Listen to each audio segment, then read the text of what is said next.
Hello, আসসালামু আলাইকুম। সুপ্রিয় ভর্তি যোদ্ধাগণ, সবাইকে স্বাগতম আমাদের আজকের ক্লাসে। আজকে আমাদের তৃতীয় দিনের মতো ক্লাস, ডে 2। প্রথম দিনের ধারাবাহিকতায় আমরা একটি প্যাটার্নে শুরু করতে যাচ্ছি। আশা করি এই ক্লাসটিও আপনাদের জন্য খুবই ইফেক্টিভ হবে এবং কার্যকর হবে। তো আসুন আমরা ক্লাসটি শুরু করি। গত ক্লাসে আমরা একটি প্রবাদ পড়েছিলাম, সেটি ছিল slow and steady wins the race. সেই প্রবাদের ধারাবাহিকতায় আমরা আজকে ক্লাসটি শুরু করব এবং দুটার পার্থক্যটা একটু দেখব। সেখানে শব্দটি ছিল,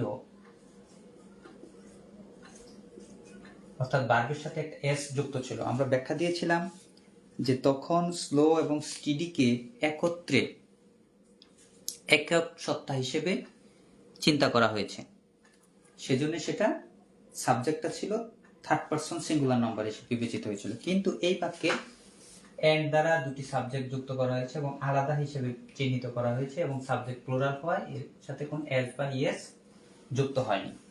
তো এটি একটি প্রবাদ, time and tide wait for নান।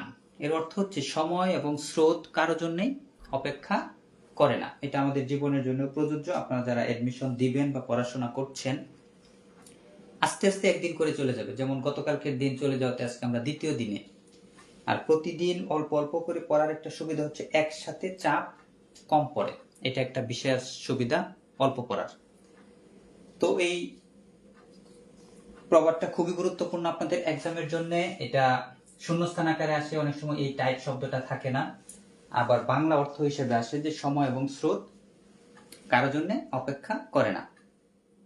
অথবা এরকম ভাবেও আসে যে সময় একবার চলে গেলে এটা ফেরত পাওয়া যায় না। এটারও ইংরেজি হবে time and tide wait for none. এটা প্রেজেন্ট ইনডিফিনিট টেন্স, যেহেতু এটা চিরন্তন সত্য, এটা আমরা প্রেজেন্ট ইনডিফিনিট টেন্স হিসেবে লিখেছি। Subject plus verb one plus extension. তো এখান থেকে আর যে বিষয়টা আমরা শিখব সেটা হচ্ছে টাইড। টাইড শব্দের অর্থ হচ্ছে স্রোত। এটার একটা সিনোনিম হতে পারে কারেন্ট, আরেকটা সিনোনিম হতে পারে ফ্লো, অর্থাৎ প্রবাহ। দুইটা ওয়ার্ড আমরা জানলাম, একটা হতে পারে কারেন্ট, একটা হতে পারে ফ্লো। তারপর আমরা ওয়েট শব্দটা দেখব। ওয়েট অর্থ হচ্ছে অপেক্ষা করা, এটা একটা ভার্ব। এটার সিনোনিম হতে পারে ডিলে, অর্থাৎ দেরি করা। আরেকটা হতে পারে স্টে, অর্থাৎ অবস্থান করা। আমাদের সিনোনিমগুলি ভালো করে পড়তে হবে, কারণ সিনোনিম অ্যান্টোনিম থেকে পরীক্ষায় অবশ্যই প্রশ্ন থাকে। আমরা চারটা ওয়ার্ড দেখলাম। টাইপ শব্দের সিনোনিম হচ্ছে কারেন্ট, CURRENT, আরেকটা হচ্ছে ফ্লো, FLOW, আর ওয়েট শব্দটা হচ্ছে ডিলে এবং স্টে। আর ওয়েটের পাস্ট ফর্ম এবং পাস্ট পার্টিসিপল দুইটা ইডি যুক্ত করে হয়। এটা একটা উইক ভার্ব। আর গতদিন আমরা উইনকে পড়েছিলাম, সেটা স্ট্রং ভার্ব ছিল, তিনটা রূপ ভিন্ন ছিল। এখন আমরা আরেকটা বিষয় দেখব, সেটা হচ্ছে প্রেজেন্ট ইনডিফিনিট টেন্সের আর কি কি হলে আমরা প্রেজেন্ট ইনডিফিনিট টেন্স লিখব। যদিও এটা আপনাদের সবার জানা, তারপরেও রিভাইজ হিসেবে পড়বেন বা কয়েকটা পয়েন্ট বাদ থাকলে সেটা দেখবেন। প্রথম কথা হচ্ছে চিরন্তন সত্য,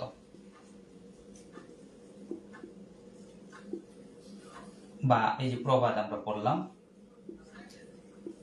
প্রবাদ যদি থাকে, চিরন্তন সত্য থাকে, যেমন গতদিন ছিল the earth moves round the sun, সেটাও একটা চিরন্তন সত্য, সেজন্য সেটাও প্রেজেন্ট ইনডিফিনিট টেন্স হিসেবে ছিল। আর কি কি শব্দ থাকলে আমরা এটাকে প্রেজেন্ট ইনডিফিনিট টেন্স লিখব, যেমন একটা হতে পারে অলওয়েজ, একটা হতে পারে অফেন। এটার উচ্চারণ কিন্তু অফেন, যদিও একটা টি ওয়ার্ড রয়েছে। অফটেন না, উচ্চারণ হবে অফেন, এটা আমাদের মনে রাখতে হবে। আরেকটা ওয়ার্ড হতে পারে সামটাইমস। সামটাইমস, সামটাইমস অর্থ কিছু সময় না, এর অর্থ হচ্ছে মাঝে মাঝে। আবার আমরা যেই কাজ ডেইলি করি, যদি ডেইলি শব্দ থাকে, সেটাও আমরা প্রেজেন্ট ইনডিফিনিট টেন্স হিসেবে লিখব। চারটা ওয়ার্ড লিখলাম, অলওয়েজ, অফেন, সামটাইমস, ডেইলি। আরো দুইটা ওয়ার্ড আমরা লিখতে পারি, সেটা হচ্ছে ইউজুয়ালি, ইউজুয়ালি অথবা অকেশনালি।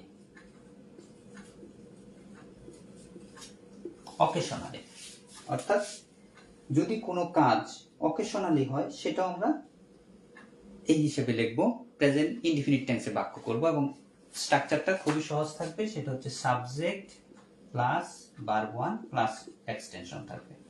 আর যদি সাবজেক্ট থার্ড পারসন সিঙ্গুলার হয়, যেমন গতদিন আমরা লিখেছিলাম the earth moves round the sun, মুভের সাথে আমরা এস বা ইএস যুক্ত করব, অর্থাৎ ভার্বের সাথে এস বা ইএস যুক্ত করব। এটা ছিল আমাদের প্রেজেন্ট ইনডিফিনিট টেন্সের এই কয়েকটা ওয়ার্ড, এগুলো আমাদের মুখস্থ থাকতে হবে।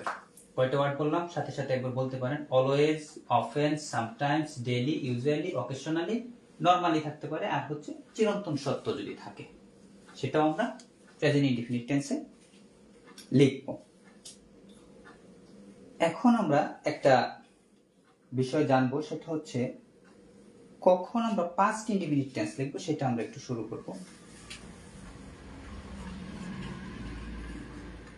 পাস্ট ইনডিফিনিট টেন্স বাংলাতে যদি কখনো আমরা গত শব্দটি পাই, কোনো বাংলা অনুবাদের সময় যদি আমরা গত শব্দ এই সংক্রান্ত কোনো কিছু পাই, এটা অবশ্যই অবশ্যই পাস্ট ইনডিফিনিট টেন্স। আরো তিনটা ওয়ার্ড আমরা দিচ্ছি, সেটা হচ্ছে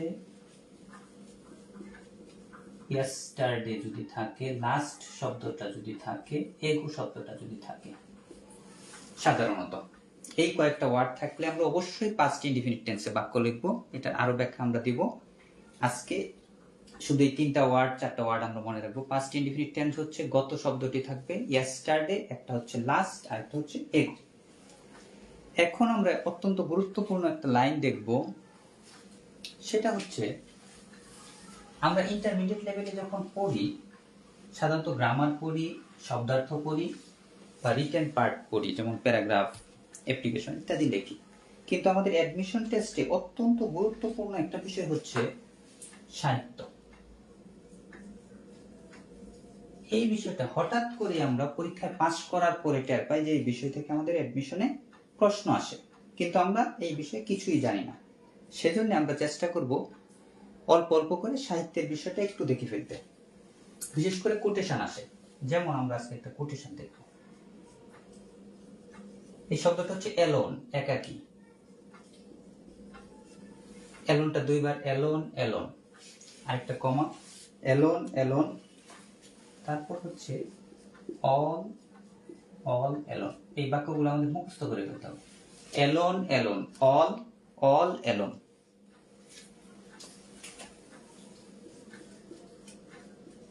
Alone on a wide sea.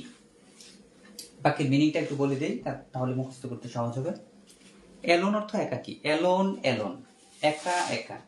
All all alone অর্থাৎ কেউ নাই, সবার থেকে আলাদা বা একাকী। Alone on a wide sea, wide অর্থ হচ্ছে প্রশস্ত, প্রশস্ত, সি মানে সাগর। এটার প্রেক্ষাপট হচ্ছে এরকম যে একজন মানুষ সমুদ্রে জাহাজের মধ্যে একাকী আছেন, এই জন্য উনি বলতেছেন এই প্রশস্ত সমুদ্রে আমি একাকী, চারপাশে কোনো কিছু নেই। এটা হচ্ছে বিখ্যাত একটা কবিতার লাইন। এটা দুইভাবে আসে যে কবিতাটা কার লেখা, কোন কবিতার, এই প্রেক্ষাপটে আসে, এবং লাইনটা মাঝখান থেকে একটা শব্দ না দিয়ে শূন্যস্থান হিসেবেও থাকতে পারে। আমরা কবিতার নামটা একটু দেখব, একটু কঠিন নাম, মুখস্থ করতে হবে। The rime of the ancient mariner. এটা সম্পূর্ণটা কবিতার নাম। আমরা আবারও বলি বোঝার সুবিধার্থে, উপরের দুইটা হচ্ছে কবিতার line, alone alone, all all alone, alone on a wide sea. এই লাইন দুটি হচ্ছে নিচের যে লাইনটা লিখেছি সেই নামের কবিতার। কবিতার নাম হচ্ছে the rime of the ancient mariner. Ancient শব্দের অর্থ হচ্ছে প্রাচীন, আর মেরিনার হচ্ছে নাবিক। প্রাচীন নাবিকের কবিতা বা গাথা, এটা হচ্ছে কবিতার নাম। এখানে একটা প্রিপোজিশনের ব্যবহার আমরা দেখবো, সেটা হচ্ছে অন। অন ব্যবহারের কারণ হচ্ছে সমুদ্রে জাহাজটা, যে জাহাজে নাবিকটা ছিল সে সমুদ্র তল স্পর্শ করে অবস্থান করে। কোনো কিছু যদি তল স্পর্শ করে উপরে অবস্থান করে সেই ক্ষেত্রে আমরা প্রিপজিশন হিসেবে অন ব্যবহার করব। যেমন the pen is on the table, এর অর্থ হচ্ছে টেবিলের উপর কলম স্পর্শ করে আছে।